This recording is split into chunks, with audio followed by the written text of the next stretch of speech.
ଶାଗ ହେଇଗଲା ଦେଖେ ଦେଖ ଶାଗ ଝାକା ଆସିଛି ପକେଇଥିଲେ ହେଇଥାନ୍ତା ନଡ଼ିଆ ବି ଦେଖିଥିଲି ଥିଲା ପୁର କରିବୁ ଯୋଉ ପୁରରେ କରିଦେଲେ ହବ। ଏଇଟା ହଉଛି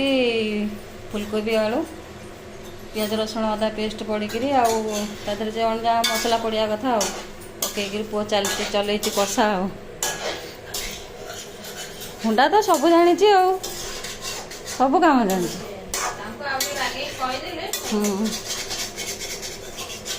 ଏ ସରିଲାଣି ହବ ବେଶୀ ଆଉ ଇଏ କରନା ପାଣି ଦେଇଦେ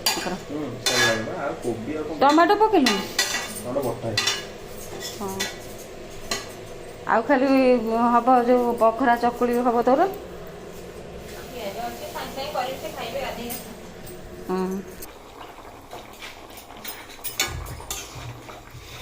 ହେଇଗଲାଣି କୋବି ତରକାରୀ ରେଡି ଶାଗ ଭଜା ରେଡି ଏଇଠି ଭାତ ଅଛି ହାଣ୍ଡିରେ ଦେଖେଇଦେବି ପଛରେ ଏଇଠି ଗୋଟେ ଦେଖ ଏଇଠି ଗୋଟେ ନୂଆ ଜିନିଷ ଦେଖନ୍ତୁ ମଞ୍ଜା ତ ଜାଣିଥିବେ କଦଳୀ ମଞ୍ଜା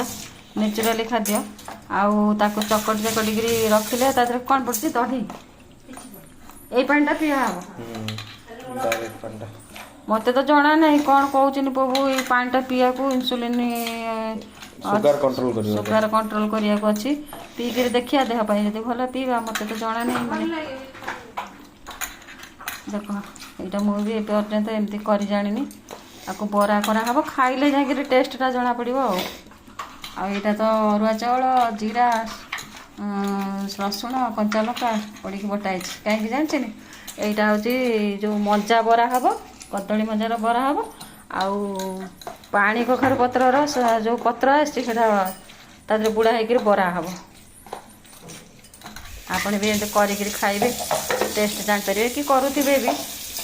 ମୁଁ ଜାଣିନି ମୁଁ ଏଇଠି ଆଜି ଫାର୍ଷ୍ଟ ଟାଇମ୍ ଆଜି କରିକି ଖାଇଲେ ଦେଖିବା କେମିତିଆ କ'ଣ ଟେଷ୍ଟ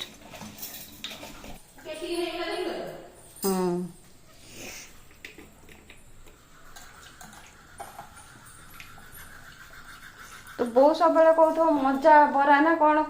ଫୋନରେ କଥା ହୁଏ ଭଣ୍ଡା ହଁ ଭଣ୍ଡା କରିଦେଲି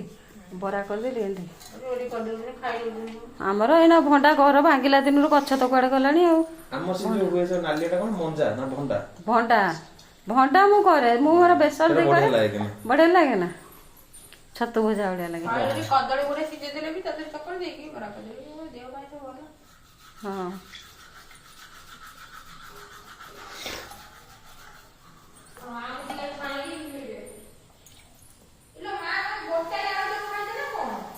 ନା ତ